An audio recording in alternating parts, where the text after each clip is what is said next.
अस्सलामु अलैकुम वरहमतुल्लाहि वबरकातुहू। अज़ीज़ साथियों, आज 18 रोज़ा बरोज़ जुमा हम आपके सामने एक अहम गुफ्तगू करना चाहते हैं कि नमाज तरावी और रमज़ान को मजाक बनाया गया। नंबर 1, तरावी की नमाज सवाब की नीयत और खुशी से पढ़ी जाए तो बहुत सारा अजर सवाब है उस पर, क्योंकि एक लंबी नमाज है और उसमें मशक्क़त होती है, परेशानी होती है। तो उस परेशानी और तकलीफ़ पर बर्दाश्त करना, सब्र करना, इस पर अल्लाह तबारक व तआला अजर को और बढ़ाता है और ज़्यादा सवाब देता है। इसको बार बार हम पढ़ते रहते हैं, उलमा किराम से सुनते रहते हैं, तक़रीरों में सुनते रहते हैं कि सब्र का महीना है। नंबर 2, लेकिन मेरे मोहतरम अज़ीज़ साथियों, लेकिन अफसोस, सद अफसोस, जब तरावी की नमाज इमाम साहब जब स्टार्ट करते हैं, शुरू करते हैं, और जब इमाम साहब क़िरात करते हैं अपनी, हमारे नौजवान, हमारे बिगड़े हुए नौजवान क्या करते हैं, सफ़ों के पीछे जाकर मोबाइल लेकर गेमिंग करते हैं, वीडियो गेम खेल रहे हैं, साउंड को बंद करके। ये नमाज के साथ, रोज़े के साथ, इस महीने के साथ मजाक है। ये जहालत की हद कर दी इन लोगों ने। फिर अभी IPL मैच चल रहा है,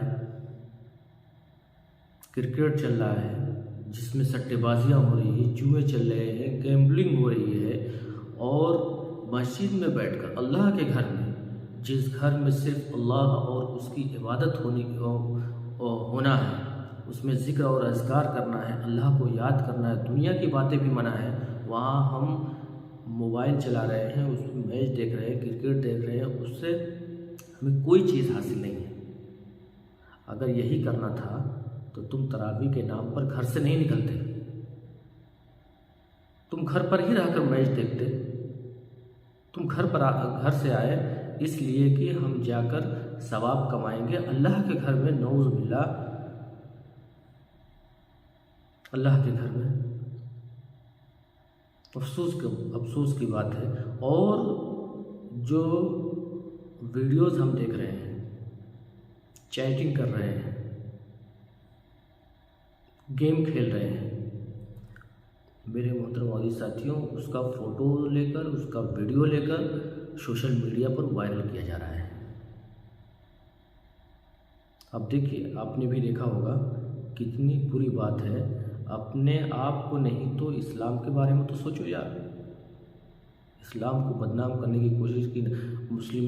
मुस्लिमों की इबादत में यही सब होता है, जो दिल में आए वो किया। मस्जिद में बैठकर इबादत गाह में बैठकर गेम खेल लिया, दुनिया की बातें कर लिया, मैच देख लिया, क्या भी कर लिया, कोई फ़र्क नहीं पड़ता है। और यहीं तक बस नहीं, इमाम साहब ने 2 रकात पढ़ी और हमारे नौजवान जब खड़े होते हैं, इधर मोबाइल निकालते हैं, चैटिंग वगैरह, वहीं खड़े खड़े चैटिंग कर रहे हैं, उधर कुरान इमाम साहब पढ़ा रहे हैं, तरावी चल रही है और वो वहीं चैटिंग करते हैं। ये तो हद हो गई यार।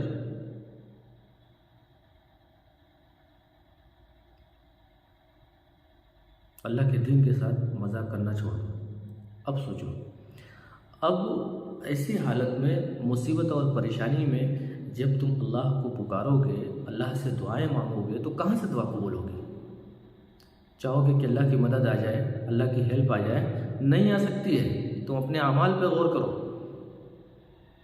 तुम क्या गलतियां कर रहे हो? क्या तुमने नमाज को नमाज की तरह पढ़ा?